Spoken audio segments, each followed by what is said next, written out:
Nesse vídeo, nós vamos começar a falar sobre as funções de Green, que vão ocupar a gente pelos próximos vídeos, ver o papel dessas funções de Green no eletromagnetismo. Bem, então, como a gente vem discutindo já desde o início do curso, a dinâmica dos campos está contida nas equações de Maxwell. Então, esses fenômenos todos, quer dizer, a eletrostática vocês lidaram bastante na graduação, magnetostática também. A gente discutiu bastante a propagação de ondas eletromagnéticas, né, no vácuo, nos últimos vídeos. E enfim, toda a telecomunicações aqui, que revolução que veio aí justamente dessas ondas eletromagnéticas, isso tudo e muito mais, né? Está dentro aqui desse conjunto de apenas 4 equações. Até agora a gente discutiu bastante as ondas no vácuo, na ausência de fontes. Agora a gente está interessado em começar a olhar mais para as fontes. E a questão é que a gente mostrou, peço para vocês relembrarem e tal, que as equações de Maxwell implicam no fato de que os campos eles satisfazem equações de ondas. Até agora a gente esteve vendo ali a situação em que não tinha fonte, então uma equação de onda homogênea, e agora a gente está querendo analisar essa situação aqui. E a gente pode resolver essas equações com o auxílio das funções de Green. Então é uma ferramenta extremamente rica. Tá? A gente vai ver que tem uma física bonita aqui envolvida com a função de Green. Nos próximos vídeos a gente vai discutir, inclusive, propriedades de simetria aí dessas funções. Então tem uma física e uma matemática muito rica aqui por trás. O objetivo desse vídeo é introduzir essa ferramenta. Então, primeiro, destacar o ponto central. Funções de Green correspondem ao método útil para resolver qualquer equação diferencial, desde que ela seja linear. O ponto central, o ponto-chave é a linearidade. Mudou a equação diferencial, muda a função de Green.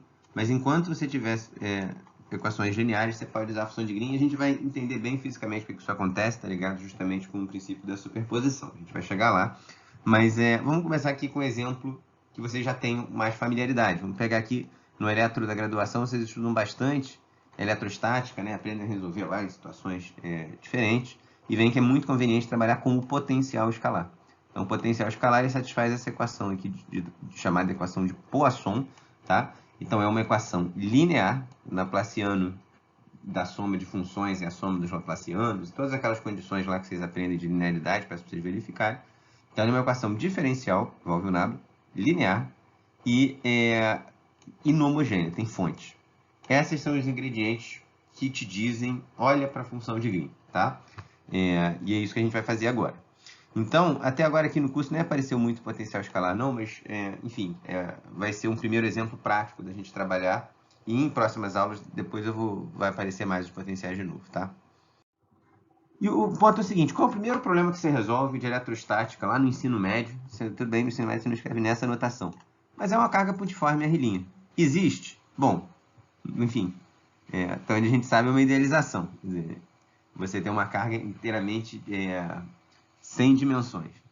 Eu digo até onde a gente sabe, porque, sei lá, ninguém sabe direito ainda o elétron, né? Sei lá o que o elétron, se o elétron tem dimensão ou não. Talvez ele seja de fato pontiforme, mas o fato é que na maior parte das nossas situações cotidianas, o que a gente chama de carga pontiforme não é uma carga pontiforme, tá? Então, por exemplo, aqui você tem aqui no ensino médio vai discutir lá a carga pontiforme. O primeiro problema que você resolve é esse, né? E como é que você resolve esse problema? Bem, no ensino médio, basicamente, você recebe isso aqui como um dado empírico, né? Que é a lei de Coulomb, essencialmente, formulada aqui por potencial, né? O potencial de uma carga é Qzinho, aí, enfim, sobre aqui uma constante, né? E aqui R menos R' é a distância entre o ponto de observação e o ponto que está a carga. Então, se quiser representar aqui também a carguinha pontiforme, isso aqui seria o meu R', né? Medido aqui a partir de uma certa origem, definido aqui, né? A partir de uma certa origem. E aqui o R, você quer determinar o potencial. Então, aí o que vai importar é essa distância aqui da carga até o ponto de observação. Em curso de métodos matemáticos na graduação, você até demonstra isso aqui. Quem quiser pode, enfim, demonstrar que a solução dessa equação de Poisson, quando você tem uma carga pontiforme, que é esse delta aqui, é dado por essa expressão. Então, de novo, essa é uma idealização. Esse problema, por que ele é tão central, tão importante para a gente? Em virtude da linearidade. Esse é o ponto central, porque, embora a carga pontiforme em geral seja apenas uma idealização, dessa idealização, dessa delta de Dirac, que nem uma função a gente constrói qualquer coisa que existe. Então, você aprende lá também, então, desde o ensino médio até, né, não nessa formulação, mas que o potencial de uma distribuição qualquer de cargas é só superpor a distribuição de uma carga. Então, esse ρ D3R', esse ρ dV, é o elemento de carga que está, enfim, presente em R'. E aí você soma, basicamente, superpõe aqui Coulomb. E aqui no fundo, então, isso que você está fazendo desde sempre é a função de Green. E vamos mostrar essa conexão agora mais formalmente. Bem, então vamos aqui primeiro chamar a atenção para o seguinte. Quando a gente olha para essa equação do ponto de vista matemático, a gente está pensando aqui esse R' como um dado, em geral, né? É a posição da carga pontiforme R'. E esse R como ponto de observação. Então, a gente encara esse potencial como uma função de R. Só que se você quer superpor, por exemplo, olha aqui essa figura, você tem carga em várias posições diferentes. Mudar a posição da carga é mudar a posição da R'. Então, é conveniente, se depois eu vou querer sistematizar a superposição, é conveniente eu olhar para a solução dessa equação não como uma função de R apenas, mas também pensar o R' como uma variável. A posição da fonte, quando eu for somando, ela vai mudando aqui ao longo do meu problema. Então, eu vou querer olhar para esse φ1 de R, na verdade, não como uma função de uma variável, mas como uma função de duas variáveis. E eu vou aqui subtrair, extrair essa informação aqui, que no fundo depende da carga, depende das constantes do problema. Ou seja, o que tem puramente aqui de essência da solução da EDO, né, que esteja ligado com esse operador aqui, e não com constantes, é essa informação 1 dividido por R menos R'. Eu posso botar o 4π aqui ou não, isso depende das convenções. Mas o ponto é que eu vou fazer essa definição, então. Isso que lá, desde o ensino médio, a gente pensa como o potencial de uma carga com uma função do ponto do espaço, ou seja, você muda o ponto do espaço, muda o potencial. Mas que, desde sempre, a gente acaba olhando, pensando essa R' como um parâmetro fixo. Agora eu vou falar assim, não, esse cara que está aqui, eu posso pensar como sendo uma constante vezes uma função de R menos R'. E essa função depende só desse operador diferencial aqui. E essa função é a função de Green. E aí, qual é o ponto? Então, essa função, ela satisfaz que equação? Bom, como eu tirei aqui o Q sobre ε0, ela satisfaz essa equação. Por isso que eu disse que é uma informação só do operador diferencial. Você tirou qualquer informação, qualquer constante de eletromagnetismo. Tá? Esse menos é convencional. Você não precisava deixar ele, enfim, mas é a convenção que a gente costuma seguir. E aí, a solução dessa equação é essa daqui. Enfim, é basicamente você tirar o Q e o ε0 do que a gente tinha antes, né? Tinha antes aqui. Então, essa é a ideia da função de Green. A ideia da função de Green, matematicamente, é o seguinte, olha, resolve a EDO botando a fonte mais simples que você puder. No caso aqui, uma fonte pontiforme. Aí você fala, pô, mas isso não é nem uma função. Tudo bem, mas por superposição você usa deltas para construir coisas que existem. E é isso que está aqui. Uma vez que eu tenho agora essa solução, você pode olhar agora para a superposição que você escreve desde Física 3 e interpretar ela dessa forma daqui. Então, isso é o que você escreve desde lá atrás. Você vê, isso aqui é uma função de R e R' vezes o ρ de R' sobre ε0 integrado.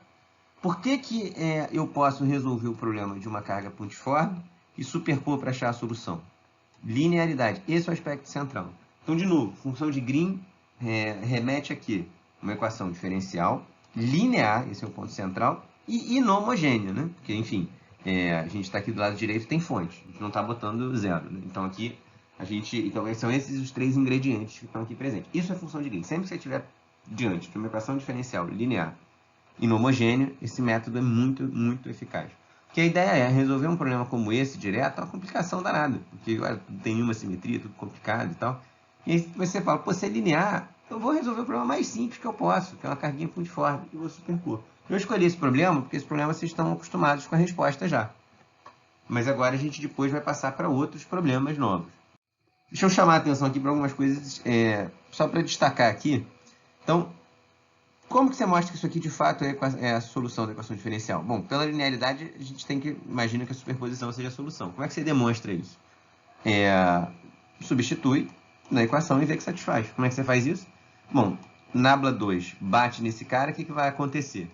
Bom, ele só atua na coordenada R, não atua na coordenada R'. Então, esse nabla 2 vai bater em G, tá certo? E ele vai aqui, portanto, dar a delta, né, por construção, por definição de função de Green, a gente definiu a função de Green para satisfazer essa equação. A delta vai, então, pinçar aqui o valor do ρ apenas em R' igual a R, vai sobrar um ρ de R sobre ε0. Voilá, o que está escrito aqui, demonstra que é a solução da EDP. Onde que eu usei a linearidade aqui? No fácil de Laplaciano da integral é a integral do Laplaciano, tá? Isso vale sempre? Bom, aqui no fundo tem questões aí importantes aí de cálculo e tal, de análise, que eu não vou entrar, né? O que a gente fizer aqui no curso vai valer. Quem tiver curiosidade com essa formalização, posso depois passar referência e tal, mas enfim, não vou entrar nessa discussão aqui, tá? Mas para as funções bem educadas e amigas que vão aparecer no nosso curso, essa operação vai valer, tá bom? Mas o que eu quero chamar a atenção a linearidade entra justamente aqui, no fato de dizer que o Laplaciano da integral é a integral do Laplaciano. Isso é intuitivo, porque a integral é uma soma, e o Laplaciano é uma operação linear, né? Só que, enfim, tem sutilezas de matemática. Essa soma, a definição da integral envolve lá limite, tem algumas sutilezas aí que eu não vou entrar. Mas o ponto, então, é destacar que resolveu essa equação, bateu um operador, superpôs aqui para um ρ qualquer, você tem a solução. Essa é a essência da função de Green. Bem, e o que a gente quer resolver é essa equação aqui, tá? Esse conjunto de equações. Então, agora a gente tem uma equação diferencial diferente. Nota que do lado esquerdo a gente não tem só o nabla. A gente tem também essa derivada de segunda temporal, que é o que a gente chama de Laplaciano, de D'Alembertiano, desculpa, né? O D'Alembertiano atuando no E é justamente esses operadores nabla 2 menos 1 sobre C2 derivada segunda no tempo, batendo aqui no E. Isso aqui é o D'Alembertiano. Então, a gente agora quer a função de Green do D'Alembertiano. É isso que a gente está buscando agora. E aqui, ao contrário do exemplo anterior, a gente tem campos vetoriais e não escalares. Porém, uma das grandes vantagens, como a gente discutiu em aulas anteriores, de sair das equações de Maxwell e chegar na equação de onda, é justamente que a gente tem aqui equações desacopladas. Então, eu posso olhar isso aqui como uma equação para componente x do campo elétrico, por exemplo. O D'Alembertiano de EX vai ser aqui a derivada x do ρ sobre ε0, enfim, mais μ0 jx, ponto, né, derivada no tempo do j, e para as outras componentes. Então, o fato de ser desacoplada essas equações significa que eu posso olhar ainda usar uma função de Green escalar. Isso é muito conveniente. Em geral, quando você tem equações diferenciais de campos vetoriais ou tensoriais e tal, a função de Green também vai tendo que acompanhar aí essas complicações. A gente vai comentar isso no final do vídeo. Mas, enfim, para nossa alegria, aqui no eletromagnetismo, a gente quer resolver uma equação de onda que, enfim, desacopla aqui, que é uma equação de onda para cada componente. Então, a gente vai poder olhar realmente aqui apenas um problema escalar. Isso vai facilitar muito a nossa vida, tá bom?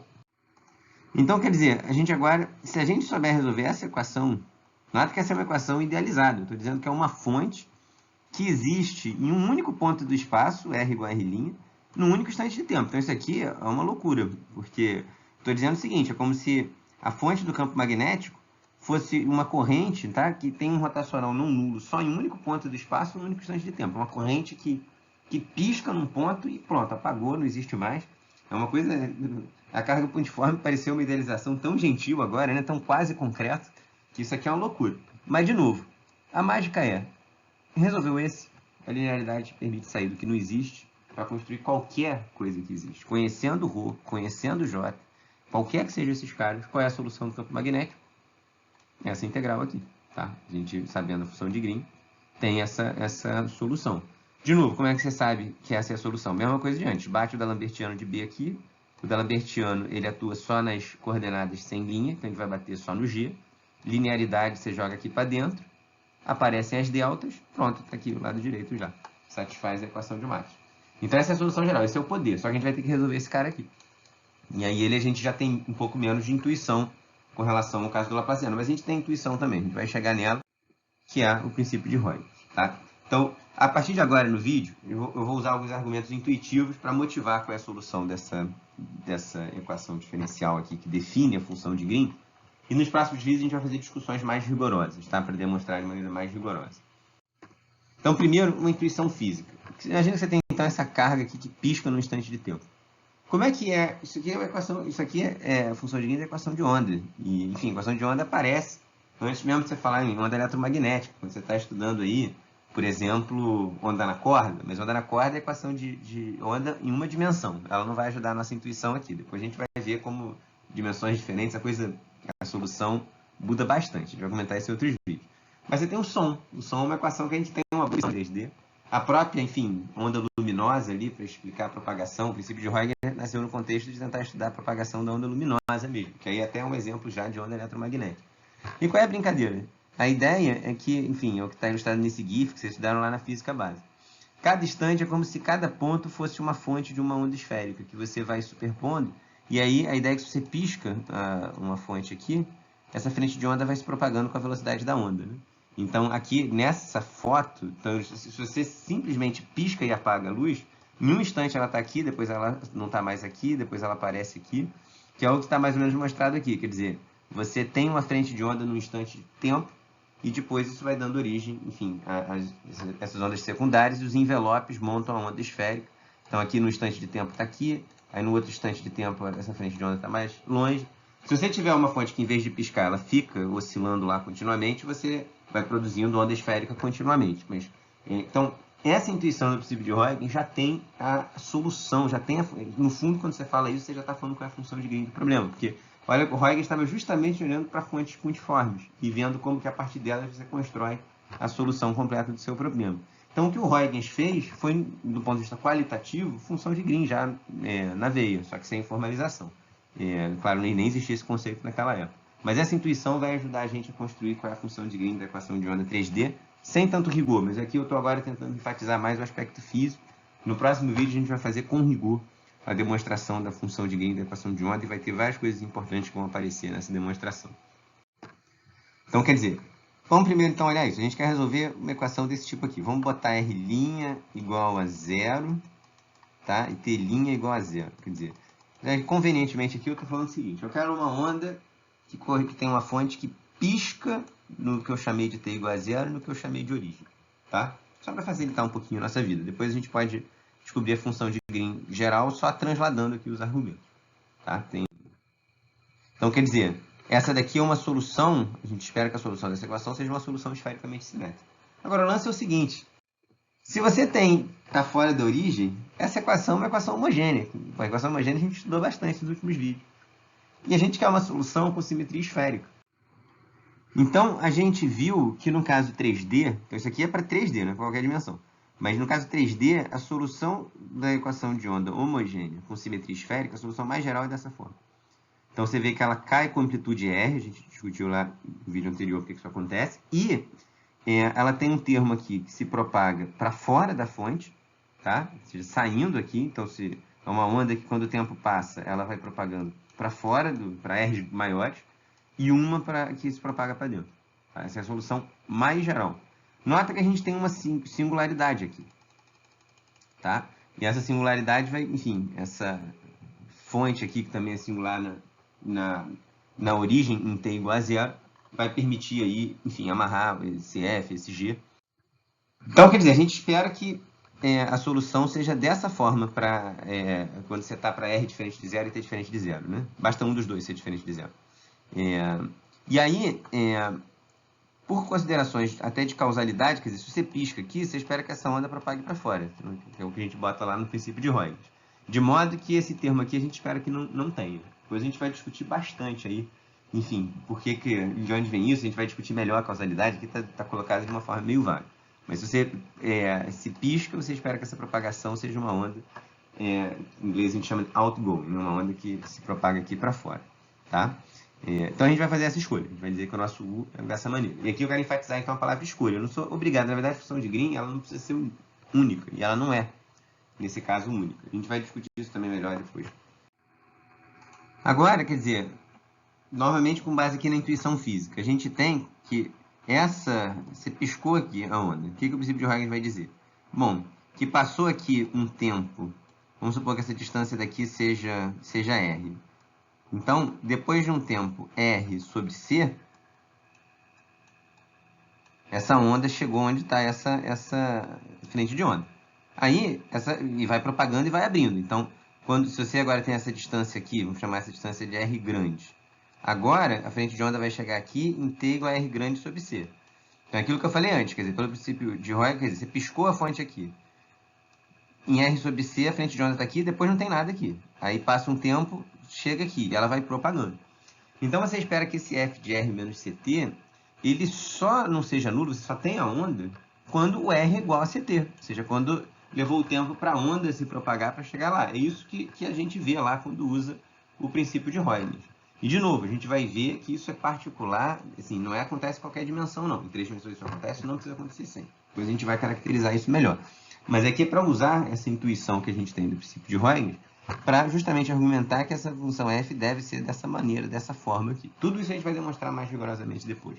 Mas é para chamar a atenção que, às vezes, muito antes da gente poder formalizar completamente uma ideia, os experimentos e a construção de teorias anteriores, e às vezes mais simples, o Huygens estava na ótica geométrica, ela já tem esses elementos ali numa outra linguagem contidos. E que se a gente souber ler, às vezes a gente dribla aí umas EDPs. Mas claro que, enfim, é importante também a gente saber resolver de forma rigorosa, a gente vai fazer isso no próximo vídeo.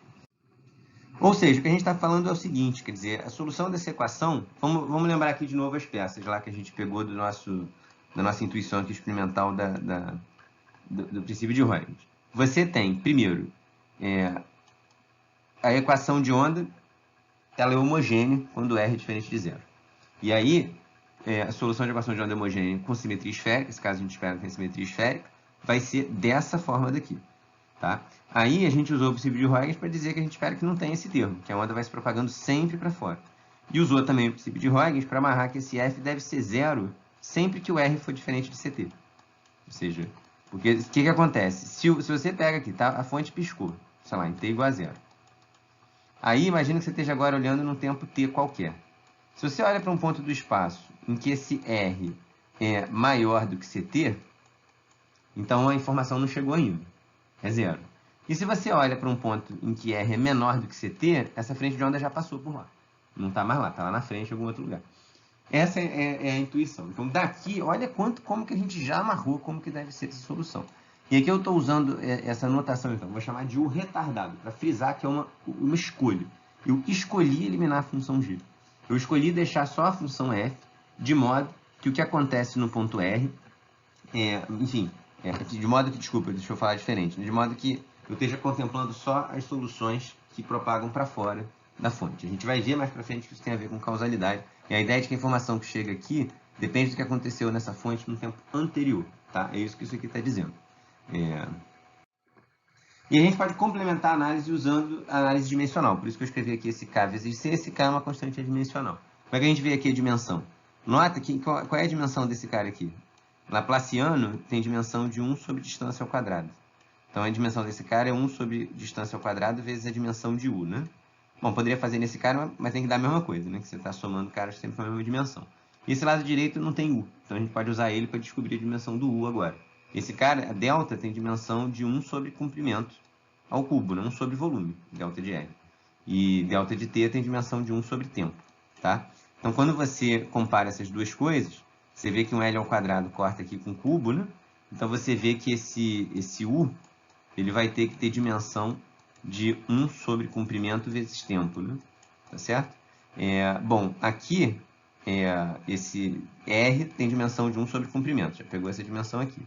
Esse delta de R menos CT tem dimensão também de 1 sobre comprimento.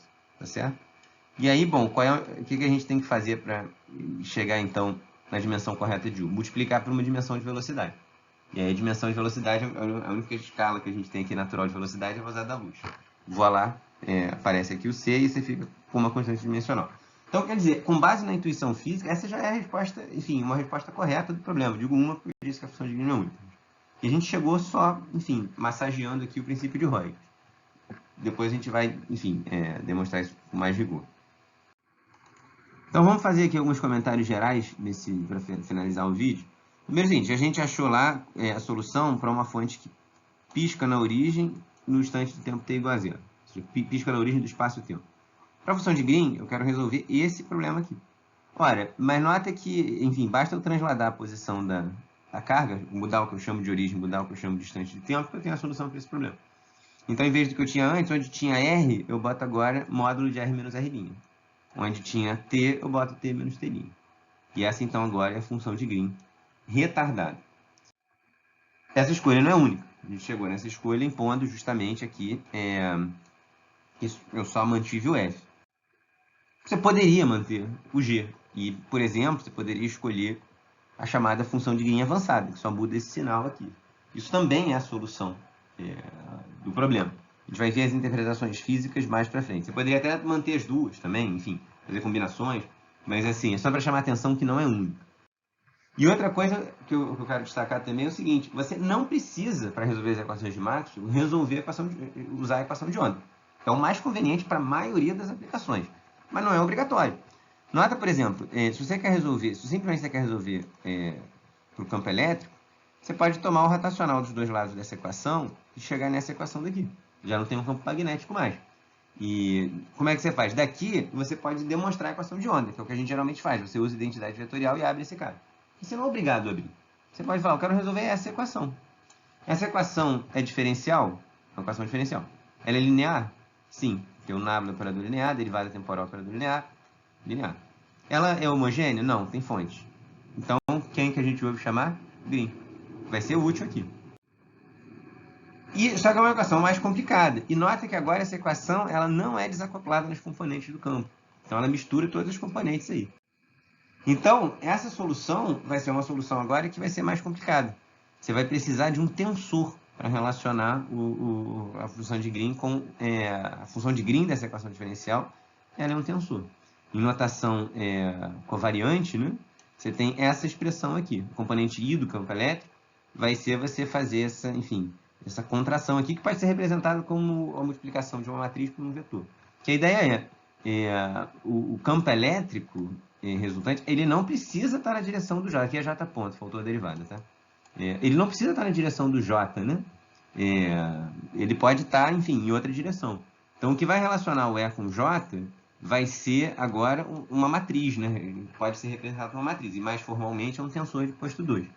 E às vezes é conveniente você usar essa chamada função de Green diádica. Isso é conveniente às vezes para estudar polarização, para estudar outras coisas. Você nunca é obrigado a usar ela. Você pode usar lá a função de Green escalar da equação de onda. Muitas vezes é mais simples. Tanto é isso que aqui no curso a gente não vai resolver essa equação, ela não vai aparecer nunca mais. Ela só apareceu agora para vocês verem que duas coisas. Primeiro, que você não é obrigado a trabalhar com a equação de onda. Segundo, que quando a equação, a regra geral, quando você tem uma EDP para um campo vetorial, é que as funções de Green sejam tensoriais e não escalares, tá? Então, isso também, ver esse slide, talvez possa ajudar aí a ter um carinho especial pela equação de onda, né? Como que ela facilita a nossa vida, tá? Então, o que a gente vai fazer nos próximos vídeos? Primeiro, a gente no próximo vídeo vai discutir simetrias dessas funções de Green. A gente vai ver que tem simetrias muito especiais, enfim. E depois, no outro vídeo, a gente vai fazer a demonstração formal do resultado que a gente já obteve agora, verificar de fato que aquela função de Green retardada que a gente construiu é a função de Green da equação de onda. E isso não tem apenas um caráter de demonstração, de ser mais rigoroso, não. O processo de demonstrar vai chamar a atenção para a gente de propriedades analíticas fundamentais dessa discussão envolvendo funções de Green. E é por isso que é mais importante ainda a gente fazer essa demonstração, tá? A gente chega lá daqui a 2 vídeos. Então é isso encerra esse vídeo. Qualquer dúvida, leve para o nosso encontro presencial. Obrigado.